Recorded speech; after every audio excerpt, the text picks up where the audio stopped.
चाहता हूं और मैं चाहता हूं कि उनके सम्मान एक बार में खड़े होकर एक बार जोरदार तालियां बजाएं।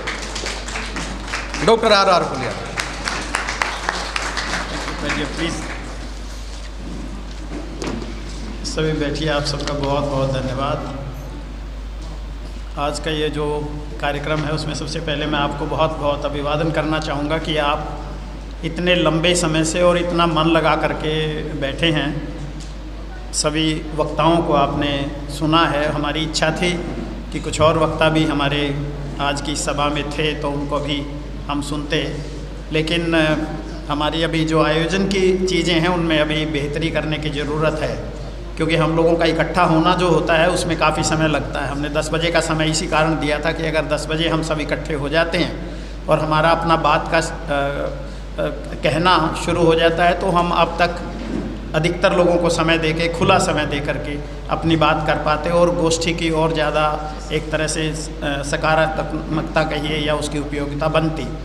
लेकिन चलते चलते लोगों के आने में ही 11 बजे का समय हो गया, इसलिए पर उसके बावजूद भी आप सब जो आए हैं मैं आप सबको बहुत धन्यवाद दूंगा कि नहीं तो अब तक तो सभी उठने शुरू हो जाते या सभी चले जाते। कहने को मेरे पास भी है, इतना नहीं है जितना मेरे दोस्त हरभजन जी के पास है, क्योंकि वो बहुत ही पढ़े लिखे और बड़ी जागरूकता से पढ़ने वाले इंसान हैं। मैं ज़्यादा धरातल पर काम किया, मैंने ज़मीन पर, और उन्होंने साथ में अपना ज्ञान वर्धन भी किया है, पढ़ा भी है इन चीज़ों के बारे में। तो पर मैं भी जब से ये महापुरुषों की बातें उठाई हैं, पिछली बार हमने मान्यवर काशीराम जी के जन्मदिन पे भी कार्यक्रम किया था, तब भी मैंने उनको भी पढ़ा। कुछ मैंने पहले नहीं पढ़ा था ज़्यादा, उसके कारण से पढ़ा। मेरे छोटे भाई डॉक्टर रंजीत जी ने भी उन पर एक पुस्तिका लिखी है, वो आज शायद कुछ देंगे भी बच्चों को आज, तो उनके कारण पढ़ना पड़ा। और इसी तरह से महात्मा ज्योतिबा फूले जी की भी जो बातें हैं वो भी मैंने नहीं पढ़ी थी ज़्यादा, अभी मैंने पढ़ी कुछ इस कार्यक्रम के संदर्भ में कहिए। लेकिन आज चूँकि समय बहुत ज़्यादा हुआ आज उनको कह पाना संभव नहीं होगा, फिर कभी कहेंगे जब मौका मिलेगा। लेकिन कुछ चीज़ें जो मुझे मिली वो चीज़ें ये थी कि बाबा साहब और ज्योतिबा फूले साहब दोनों के दोनों एक ही जगह पे खड़े होते हैं, एक ही प्लेटफार्म पे खड़े हुए हीरो हैं। पहले हीरो ज्योतिबा बाबा फूले, महात्मा फूले जी हैं, और उसके बाद बाबा साहब ने उस धारा को पकड़ा। और कुछ लोग तो ये भी, क्योंकि मैंने तो नहीं पढ़ा है, लेकिन कुछ लोग तो यही कहते हैं कि उनके गुरु जो है, बाबा साहब के गुरु ज्योतिबा फूले ही थे। वो अकेले वही थे या और भी कोई थे, लेकिन उनमें एक ज्योतिबा फूले महाराज जरूर थे, उनको प्रेरित करने वाले, उनको रास्ता देने वाले। और ये भी बात हम सोचते हैं, क्योंकि हम जब बाबा साहब की बातें तो हमारे जो समाज के लोग हैं, बच्चे भी हैं, अब धीरे धीरे करके सुन रहे हैं, लेकिन महात्मा ज्योतिबा फूले के बारे की जो गहराइयाँ हैं वो कम सुनने में मिलती हैं। इसलिए हमें बाबा साहब के बारे में पता है कि उन्होंने कितना दुख झेले, कितने कष्ट झेले, किन किन कठिनाइयों से वो गुजरे, क्या क्या उन्होंने संघर्ष किए और किस किस तरह से उन्होंने अपने ज़िंदगी को कहाँ कहाँ लाया और हमारे लिए क्या क्या किया।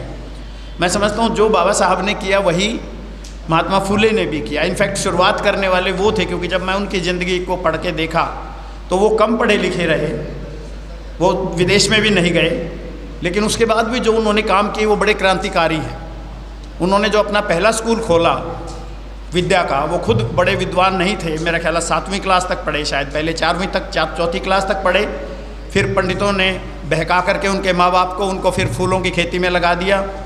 फिर दोबारा उनका कोई टाइम आया 14-15 साल की उम्र में, फिर वो जा करके कहीं किसी स्कूल में दाखिल हुए और 7वीं तक पढ़ा उन्होंने, या उसके बाद भी 10वीं पढ़ी या नहीं वो मेरे को नहीं मिला कहीं, लेकिन 7वीं 8वीं तक का मिला कि वो उन्होंने 7वीं 8वीं तक सिर्फ स्कूली शिक्षा ली। लेकिन स्कूली शिक्षा लेने के साथ साथ ही 27 में जन्मे हुए एक महापुरुष 61 में, कितना 24 साल की या कितने साल की उम्र होगी उनकी मेरा ख्याल है, तब वो अपना पहला विद्यालय स्थापन करते हैं। आप सोच के देखिए। और कौन है वो महापुरुष? उनके पास कोई आय नहीं है, उनके पास कोई नौकरी नहीं है, उनके पास कोई माँ बाप की जायदाद नहीं है, और हालात वो आ गए हैं कि माँ बाप ने इस कारण से कि वो शिक्षा दे रहे हैं, लड़कियों को शिक्षा दे रहे हैं, अपने घर से भी निकाल दिया, तो उनके पास अपना चूल्हा जलाने का भी कोई रास्ता नहीं है। तो वो इंसान एक महिला विद्यालय खोलता है, या गरीबों के लिए, महारों के लिए, शूद्रों के लिए विद्यालय खोलता है। सोच के देखिए आप, जो क्या आप में से कोई कर सकते हैं? यहाँ भी बैठे होंगे युवा हमारे, इस उम्र में से गुजरने वाले, और वो युवा भी बैठे होंगे जिनका चूल्हा जल रहा है। क्या वो ये हिम्मत कर सकते हैं कि वो एक स्कूल नहीं, कम से कम एक क्लास ही खोल के देख दें, पार्ट टाइम ही क्लास खोल दें? तो सोच के देखिए उन्होंने क्या किया है, और उनके आचरण को हमको लाना चाहिए, क्योंकि अगर उनके आचरण पे हम ले आएंगे तो आज तो बहुत जितने सारे लोग बैठे हैं, हम सब जो भाषण दे रहे हैं, उन सब के पास बड़े बड़े साधन हैं, लेकिन उसके बाद भी उन्होंने किया क्या है, या उनके करने की सोच क्या है? कुछ भी नहीं है। तो वो बड़ी क्रांतिकारी चीज़ें थी। फिर उसके बाद उन्होंने पूरे समाज के साथ झगड़ा लिया। उसके समय पे जो झगड़ा, जो फुले साहब के समय पे जो एक विरोध था, वो उतना नहीं था जितना बाबा साहब के समय पे था। वो उनसे एक सदी पहले हो गए, एक तरह से उनसे 60 साल पहले बिता के चले गए। तो उस 60 साल में जो हालत थे वो नहीं थे जो बाबा साहब के आने पे, क्योंकि उस समय तक अंग्रेजी पढ़ाई या स्कूल में जाने के हमारे दरवाजे खुल चुके थे। उस समय तक जो है बहुत सारी चीज़ों के अंदर बदलाव आ चुके थे, जो है अंग्रेज़ों के साथ लग करके और चीज़ें करके, और उनके अपने संघर्ष के कारण से। तो उनका जो संघर्ष था वो और बहुत ज़्यादा एक ऊंचे स्तर का है, एक बहुत ही ज़्यादा बड़े जिद्दी स्तर की। इसलिए जो प्रोफेसर साहिबा जो कह रही थी कि उनकी आँखों में जो एक तरह का आक्रोश है, उनकी आँखों में एक तरह का की सैडनेस है या कोई और चीज़ें हैं, वो इसलिए कि वो बहुत संघर्षशील और अकेले थे। वो उन्होंने क्या क्या किया। आज आप में से कितने लोग हैं जो अपनी अनपढ़ महिला को जो है आप पढ़ा लिखा टीचर, ट्रेंड टीचर, उस समय की पहली ट्रेंड महिला टीचर बना सकते हैं या उस पर बात कर सकते हैं? सोचिए आप उस चीज़ के ऊपर। तो ये चीज़ें, और उन्होंने सिर्फ एक काम नहीं किया, मैं भी यही सोचता था कि उन्होंने 2-4 काम ही किए। जब मैंने उनको पढ़ा तो ये देखा कि उन्होंने, जैसे बताया गया कि विधवाओं के बाल काटने वाली, विधवाओं के ये सती प्रथा के उल्ट वाली, बाल विवाह ना होने देने वाली, इस तरह से। और अगर विधवा हो गई हैं तो विधवाओं के जो बच्चों को मारने वाली कहानी होती थी एक तरह से, उनको फेंकने वाली या इस तरह की, उनको उनके जीवन बचाने की जो है, उनके लिए उन्होंने वो बाल गृह और इस तरह के गृह खोले, उनके वहाँ संभाल की, उन सबको ये चीज़ किया। तो नाइयों को जैसे बताया गया था कि उनके बाल काटने के लिए ये सब उनको अंदर डाला कि भाई तुमने ये नहीं करना, और उसमें वो सफल हुए। उसके अलावा जो है उन्होंने ये भी आता है कि उन्होंने सबसे पहली ट्रेड यूनियन टाइप की शुरू की, और वो उनके माध्यम से उन्होंने जो है इतवार की छुट्टी की शुरुआत करी। जैसे बाबा साहब ने बहुत सारे लेबर के रिफॉर्म करवाए, इसी तरह से जो है फूले साहब ने लड़ कर के और उनको लेकर के साथ में लेबर को जो है, लेबर के बहुत सारे अधिकार दिलवाए उन्होंने, जो है लेबर को इकट्ठा कर करके उनको संगठित करके जो है। तो वो भी उनका एक बहुत बड़ा ये था। उसके अलावा मैं एक और चीज़ देख रहा था उन्होंने, कि उन्होंने लेबर क्लास के लिए, या जो महिलाएं दिन में नहीं पढ़ सकती थी, उनके लिए एक रात्रि पाठशाला की भी शुरुआत की। शायद वो पहले इंसान थे जिन्होंने रात्रि पाठशाला खोली। और इस तरह की चीज़ों ने, कि जो दिन में काम करने वाला आदमी वो रात में पढ़ सके, ये चीज़ जो है एक बहुत बड़ी गजब की चीज़ हुई है। क्योंकि मेरे जैसे और हरभजन जी जैसों में से बहुत सारे इंसान ऐसे हैं जो उसी कंसेप्ट से निकल करके आज IAS तक पहुँचे, या शिक्षा के ऊंचे शिखरों तक पहुँचे। जिसके आगे के जो वो वर्सन बने, वो क्या बने? Distant education. डिस्टेंट एजुकेशन क्या है? कि जिस समय मैं नौकरी कर रहा था, बैंक में क्लर्क था, मैं उस समय दिन में नहीं पढ़ सकता था, ये मेरी मजबूरी थी, ना मैं उसको छोड़ सकता था, और मुझे जगह चाहिए थी, तो उसका अल्टरनेटिव निकले distant education, correspondence education, private education. तो ये इसका जड़ कहाँ है? इसकी जड़ उन्हीं शिक्षा पाठशालाओं में है जो रात को खोली गई, उन लोगों के लिए जिनको दिन को काम करने की मजबूरी है, उन महिलाओं के लिए जो दिन में आकर के अपनी शिक्षा नहीं ले सकती। तो ये कंसेप्ट भी उन्होंने शुरू किया। वो पहले थे जिन्होंने जो है इस तरह की रात्रि पाठशालाएँ खोली। तो इस तरह के कितने क्रांतिकारी काम उन्होंने किए, और उनके पास कोई साधन नहीं था करने का।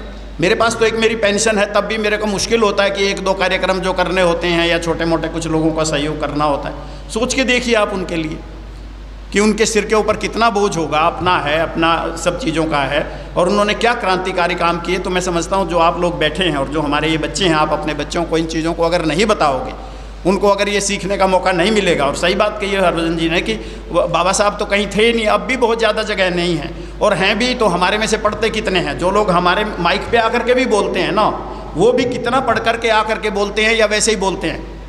क्योंकि हम वो वैसे ही बोलना चाहिए। हम जिंदगी भर बोलते आए, DC रहे बोलते आए, वाइस चांसलर रहे बोलते आए, कमिश्नर रहे बोलते आए। ऐसे ही हमारे टीचरों का भी हो जाता है, वो टीचर बनते हैं, हेड टीचर बनते हैं, प्रिंसिपल बनते हैं, प्रोफेसर बनते हैं, लेकिन बिना पढ़े बोलते हैं। जितने DC बोलते हैं वो पढ़ के नहीं बोलते, उनको थोड़ा थोड़ा कर करके आ जाता है। थोड़ा इधर का मारा, 2-4 इधर की लगाई, उधर की लगाई, विद्वता हो गई, काम चल गया, बस। उसके अलावा उनको पढ़ना नहीं है, और वो सही बात, हमने भी नहीं पढ़ा। मैं 5 MA कर चुका हूँ, PhD कर चुका हूँ, लेकिन मेरे में भी वो दम नहीं है कि मैं इन महापुरुषों के असली चीज़ों को आपके सामने बता दूँ और वो गुप्त चीज़ों को और वो प्रेरणादायक चीज़ों को बता दूँ जिसको आप गांठ में बांध करके चलोगे।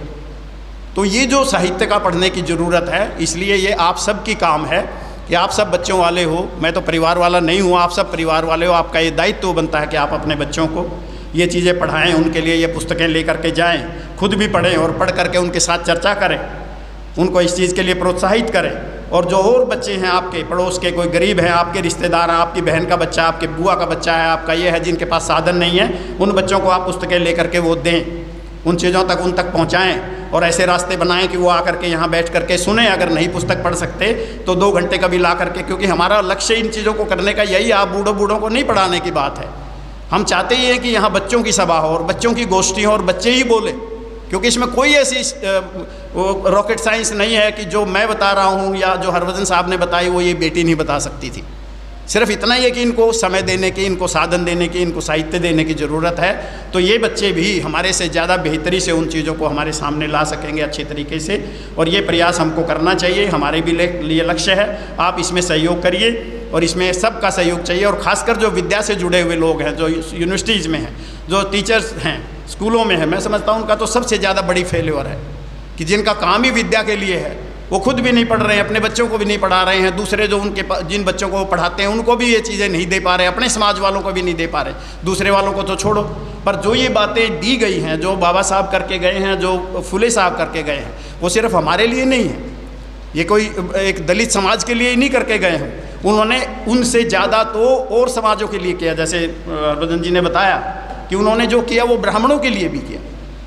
महिलाओं का जो उद्धार शुरू हुआ वो दलित महिलाओं के उद्धार से नहीं शुरू हुआ, पहले ब्राह्मण महिलाओं के उद्धार शुरू हुआ कि उनके बाल कटने बंद हुए, उनका विधवा ये होने के बाद में उनको ये करना, उनके बच्चों को मारे जाना, ये सब चीज़ करना, उनको एकदम अकेले कर देना, सती प्रथा, उनको आग में डालना, वो सारी चीज़ें जो है उनके लिए हुई। पहले उनको शिक्षा के द्वार खुले, जब शिक्षा के द्वार खुले तो पहले शूद्रों की बेटियाँ नहीं ज़्यादा आई, ब्राह्मणों की बेटियों ने पढ़ा और दूसरी कास्ट की बेटियों ने पढ़ा, तो उनकी महिलाओं को ज़्यादा फ़ायदा हुआ। तो इसलिए वो ये सबके लिए है, तो सबके लिए बताया जाना चाहिए। और हमारे जो महापुरुष हैं, जितने वो हमारे लिए जितना उन्होंने किया उससे ज़्यादा, कई गुना ज़्यादा उन्होंने दूसरे लोगों के लिए किया है, सब पूरे समाज के लिए किया है। तो ये जब हम पढ़ेंगे तो तभी तो हमें पता चलेगा, जब हम सोचेंगे तभी तो हमें पता चलेगा कि कोई हमसे ये प्रश्न करे कि नहीं उन्होंने नहीं किया, तुम कैसे कहते हो, बताओ इसका। तो जैसे हरभजन जी कह रहे थे कि हम उसको अपने तर्क के माध्यम से, अपने उदाहरणों के माध्यम से, अपनी हुई चीज़ों के माध्यम से उनको इसका जवाब दें, ताकि उनका दिल में बैठे और वो अपने आप चुप हो और माने कि हाँ आपने जो कहा, आप शास्त्रार्थ में सफल हुए, हम फेल हुए जो है। तो पर वो होगा कैसे, जब पढ़े लिखे लोग उनको पढ़ेंगे ही नहीं, पढ़ेंगे तो आपस में शेयर नहीं करेंगे, शेयर करने के कोई प्लेटफार्म नहीं है, कोई साहित्य नहीं है, कोई और चीज़ नहीं है। पत्र पत्रिकाएँ जो उस समय पर उन्होंने करी थी वो सारे बंद हो चुके हैं, कोई है ही नहीं अपना, या और कोई बात का जो अखबार हैं वो आपके हैं ही नहीं, आपके हाथ में नहीं है ना। आप ऐसा कोई प्रयास करते हैं कि अपना कोई ये करें, मुश्किल से ले दे करके कोई एक आध अपने काम कर रहे हैं, जैसे चैनल से में कर रहे हैं, जर्नैल जी कर रहे हैं और बाबूराम जी करते हैं। तो उन लोगों को भी हम सपोर्ट नहीं करते, उनको भी अब आगे नहीं बढ़ाते कि वो आगे बढ़ करके उनका रूप बड़ा बने या और चीज़ें हों। तो इन चीज़ों पर हम सबको चिंतन करना है और अपने बच्चों के अंदर ही ये चीज़ डालनी है, क्योंकि जब तक बच्चों में और युवाओं में ये चीज़ नहीं आएगी तब तक जो है हमारा जो रास्ता है वो एक सही दिशा में जाने वाला नहीं होगा और हमें सफलताएं नहीं मिलेंगी। तो मैं आप सब से ये निवेदन करूँगा कि आप सब जहाँ भी हैं, आप सब में बहुत बड़ा सामर्थ्य है। जो उन महापुरुषों ने चीज़ें शुरू करी थी उन सब से तो ज़्यादा सामर्थ्य में हर एक इंसान है, आप में से हर एक इंसान। आज आप शहरों में बैठे हो, कोई बंधन नहीं है, कोई रोकने वाला नहीं है, कोई पंडितों का रेजिस्टेंस नहीं है, कोई और दुनिया का कोई और चीज़ें नहीं हैं। तो ये सारी चीज़ों का अब विधान नहीं है, ओपन चीज़ें हैं। दुनिया में बैठ के अगर हम करेंगे, अपना फ़र्ज निभाएंगे तो हम बहुत दूर तक जाएंगे, ऐसा करेंगे। बस मैं अपनी बात पूरी करूँगा क्योंकि बहुत लंबा हो गया है। एक चीज़ और मेरे दिमाग में थी जो मैंने फुले साहब के लिए पढ़ा, एक बड़ी नई चीज़ लगी मुझे, वो मैं आपको शेयर करना चाहूँगा कि जब ये क्रांति हुई 1857 वाली, तो उसमें मैंने उनके साहित्य में पढ़ा कि फुले साहब उसमें तटस्थ थे। तटस्थ मतलब वो उसमें भाग लेने वालों में से नहीं थे। ऐसे ही बाबा साहब के लिए भी हमारे बहुत बार ऐसा ही आता है कि बहुत चीज़ों में हमारे बाबा साहब जब अंग्रेज़ों के साथ झगड़े या और कोई बात हो रही थी तो वो उसके खिलाफ खुल के नहीं खड़े हुए थे, और इसलिए उन पर यह भी वो लगता है कि शायद वो अंग्रेज़ों के साथ मिले हुए थे या कोई भी चीज़ें थी। पर मुझे एक नई चीज़ उस समय पे मिली, एक नई दृष्टि मिली उनमें क्यों नहीं थे, वो क्यों तटस्थ थे। तो उसके अंदर ये चीज़ आई कि उनको ये खतरा था, उनको ये नहीं था, उनको ये पता था कि अंग्रेज़ों को जाना है और अंग्रेज़ों को जाना चाहिए, लेकिन उनको ये खतरा था कि अगर अंग्रेज़ इस समय पे चले गए, 1857 में जो झगड़ा हो रहा था, अगर उस समय अंग्रेज़ चले जाते तो सत्ता किसके पास जाती। अंग्रेज़ चले गए बाहर तो सत्ता किसके पास आनी थी। कोई संविधान बना था, कोई गवर्नमेंट ऑफ इंडिया एक्ट पास हुआ था जिसमें कोई पता हो कि कौन बनेंगे, रिप्रेजेंटेटिव लेंगे करें, तो सत्ता किन के पास जानी थी।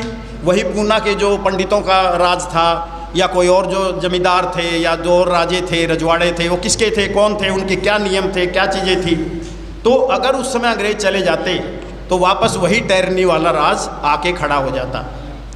तो इसलिए हमारे समाज के जितने भी प्रबुद्ध हमारे अग्रज रहे, बाबा साहब हो रहे हैं और ये रहे हों, वो इसी करके, क्योंकि उनको ये पता था कि जब ये चीज़ हो जाएगी, जब बहुजन जाग जाएंगे, जब उनको हक मिल जाएगा, वो खड़े हो जाएंगे, उसके बाद अगर सत्ता परिवर्तन होगा तो बहुजनों को भी उसमें अपना हक मिलेगा। और बहुजनों के ऊपर जो ये पाबंदियां और जो ये लगी हुई हैं चीज़ें नुकसान की, जो इस समाज को काट रही हैं, इस समाज का नाश कर रही हैं, इस भारतीय समाज का, तो वो चीज़ें यहाँ से हट जाएंगी, तो फिर बातें ठीक बनेंगी जो है। इसलिए वो इसमें तटस्थ थे। और ये बिल्कुल ठीक हुआ कि जब 1835 की ये चीज़ें आ गई, बहुत सारे एक्ट आ गए, अनटचेबिलिटी के बारे में ये चीज़ें आ गई, हक मिलने के बारे में ये आ गई, उसके बाद जब ये आज चीज़ें आई तो हमारा रिप्रेजेंटेशन हुआ। पर आप देख रहे हो कि वो भी रिप्रेजेंटेशन कितना पक्का बाबा साहब ने दिया, उसके बावजूद भी खतरा हो रहा है कि हम अपने रिप्रेजेंटेशन को या अपनी जगह को कायम रख सकें, ये कर सकें, उसके लिए हमें लाले पड़ रहे हैं। तो ये उनके इस चीज़ का ये चीज़ें थी। तो अब अपने बच्चों को, अपने युवाओं को, हम लोगों को खड़े होने की ज़रूरत है। पर खड़े हम तभी होंगे जब इन चीज़ों को हम पढ़ेंगे, जब इन चीज़ों को हम आगे तक लेकर जाएंगे, अपनी ज़िंदगी में भी थोड़ा बहुत लाएंगे जितना कर सके। अब बड़ी ज़्यादा कुछ करने की ज़रूरत नहीं है, थोड़ा थोड़ा कहीं अकेले, कहीं मिल के, अकेले भी करो और मिल के भी करो, क्योंकि उन्होंने अकेले किया तो आप भी अकेले कर सकते हैं। आपके बच्चे क्यों नहीं, कोई 21 साल का बच्चा जो है इस काम में लग सकता और स्कूल खोल सकता। तो स्कूलों से लोग बहुत बड़ी बड़ी कमाई कर रहे हैं, उसी से अपनी ज़िंदगी चला रहे हैं। मेरी जितनी पेंशन आती है उससे 4-4 गुना स्कूल वाला पैसे कमा रहा है घर बैठा हुआ, तो वो क्यों नहीं जाते उस चीज़ के अंदर जो है। तो आप लोगों को ये सारी चीज़ें करने की ज़रूरत है और हमें इस तरह की जो गोष्ठियाँ हैं और करने की, मैं आप लोगों को भी ये निवेदन करूँगा कि आप लोग भी करिए। ये गोष्ठी कोई ये नहीं कि आइए सब सरी कर सकता, इस गोष्ठी का आयोजन कोई भी कर सकता है, क्यों नहीं कर सकता। कोई संस्थाएँ, सारी संस्थाएँ करें, आप लोग भी करें। क्या है, इस हाल में जो भी पैसा होगा 500-1000 रुपया दीजिए, 2-4 हज़ार रुपये और लगेगा, मिल मिला के करके क्यों नहीं कर सकते आप लोग। बुलाइए, मुझे भी बुलाइए, मैं भी आऊँगा, औरों को भी बुलाइए। मुझे क्यों आयोजन बनाते हो, आप आयोजक बनिए और चीज़ करिए, अपने घरों में करिए, अपने मोहल्लों में करिए, अपनी छोटी मोटी जगह पे वहाँ करिए, अपने स्कूलों में करिए, मोहल्लों में करिए। तो जब तक ये चीज़ें हम करेंगे और ऐसे ऐसे प्रबुद्ध हमारे लोगों को बुलाएंगे, हरभजन साहब जैसों को, तो आप लोगों को एक नई दिशा मिलेगी, आपके बच्चों को एक नया रास्ता मिलेगा और नई प्रेरणा मिलेगी उनको। क्योंकि हम ये भी चाहते हैं, मैं अब ये देखता हूँ, जब मैं बच्चा था तो मैं देखता था एक कलेक्टर आया, एक फला आया, ये आया, और अब जब मैं ये देखता हूँ कि अरे जिसमें वो अंग्रेज कलेक्टर का नाम लिखा हुआ, तो उस बोर्ड के ऊपर 36वें नंबर पर राजरूप फूलिया का भी नाम लिखा हुआ है। कितनी बड़ी एक ये है, जो चीज़ आप ख्वाबों में देखते थे कि एक राजा था, एक रानी थी, एक ये थी, उस रानी पे आपके भाई बेटी का, उस राजा की जगह पे आपके बेटे का उसी नंबर में, उसी सीक्वेंस में, उसी कमिश्नर की जगह पे, जिसमें कोई अम्बाला का कमिश्नर जिसकी चर्चा हो रही होगी कि 1857 में अम्बाला में ये कमिश्नर था, उसने ये किया, उसने फलां किया, और ये आया, ये चांसलर आया, फलां आया, ये वाइस चांसलर आया, तो उस पर आपका बच्चा जा सकता है। मैं झोंपड़ी से निकल के पहली जनरेशन हूँ जिसने स्कूल में प्रवेश किया है, और मैं वहाँ जा सकता हूँ। तो इन बच्चों को वो चीज़ सिखाइए आप, लेकिन वो तब सीखेंगे जब ये रास्ता आप लोग अपनाओगे, पढ़ने वाला रास्ता, पढ़ाने वाला रास्ता, उनको इधर उधर से भटकने से बचाने वाला। नहीं तो आज यहाँ 70 बच्चे बैठे हुए हैं, इनमें से मेरे ख्याल 2 बच्चे भी यहाँ नहीं आकर के सुन रहे और कभी नहीं सुनते। तो ये जो चीज़ है, इसको सोचना होगा कि क्या ये इतनी बुरी चीज़ है क्या कि घर में आए हुए भी हो रही हो, तब भी किसी को आने की वो नहीं, और हमें इंतज़ार करना पड़ता है कि 11 से 12 बजे और कोई आए तो हम अपना कार्यक्रम शुरू करें। तो ये सोचिए आप इन चीज़ों को। हमारा जनरेशन जा चुकी है, हमने जो करना था किया और बड़ी बखूबी किया, और अब भी कर रहे हैं, लास्ट तक करेंगे। लेकिन आप सबको भी सोचने की ज़रूरत है कि बहुत सारे फ्रॉड में जा रहे हैं। जितने हमारे पढ़े लिखों में हैं उसमें बहुत बड़ी संख्या ऐसी होगी, दिखावा है, बोलना है, बात करना है, फूलमाला डालना है, फ़ोटो खिंचवाना है, इन चीज़ों से ज़्यादा वास्ता नहीं रहा उनको। तो उसको सुधारने की ज़रूरत है। और उसमें कुछ भी लोग हो चाहे थोड़े, वो सच्चाई से चलें और फिर मिलजुल करके इन चीज़ों के प्रयासों को बढ़ाएं, उनको गति दें। तो आज का ज़माना ऐसा है कि हम बहुत जल्दी बहुत दूर जाएंगे। मैं इसी उम्मीद के साथ आप सबको पुनः धन्यवाद कहते हुए और माफ़ी मांगते हुए कि बहुत लंबा मैं ना कहते कहते भी बोल गया हूँ, और आप लोग बैठे हुए इतने लंबे समय से आपको मैं प्रणाम करता हूँ कि आप इतनी शांत से, इतने लगन से इतने घंटे बैठ करके हमें सुन रहे हो। नमस्कार। जय भीम, जय फुले, जय सावित्रीबाई। सर का बहुत बहुत धन्यवाद। इतनी स्पीड में अपनी बातें और इतने अच्छे तरीके से और सारी बातों का समावेश इन्होंने अपने वक्तव्य में बता दिया, और बता दिया कि आज की हमारी जो जनरेशन है उसको रास्ता मिल चुका है। जो बाबा साहब थे, जो महात्मा ज्योतिबा फूले थे, उन्होंने रास्ता दिखा दिया है, और आज हमारी जनरेशन उस मुकाम पर पहुंच चुकी है कि उस रास्ते पर वो चल रही है और आगे बढ़ रही है। तो मैं सर का बहुत बहुत धन्यवाद करता हूं। उन्होंने इस टाइप के प्रोग्राम का यहाँ पर आगाज़ किया, आयोजन किया, और मैं उसके बाद इस प्रोग्राम के अति विशिष्ट अतिथि श्री विजेंद्र खंडेलवाल जी, जो यहाँ पे मंचासीन हैं, जो कि कमांडेंट रह चुके हैं हरियाणा में, फॉर्मर एसपी हैं, सुपरिटेंडेंट ऑफ पुलिस में रह चुके हैं, और विशेष आज वर्दी में बैठे हैं वो, वैसे ही उनको इस टाइप के वस्त्रों में देखकर नतमस्तक हो जाता है हर एक आदमी। तो मैं डॉक्टर आर फुलिया जी की तरफ से उनको इनवाइट करता हूं कि वो यहाँ पर आएँ और अपना वक्तव्य दें। डॉक्टर विजेंद्र खंडेलवाल जी।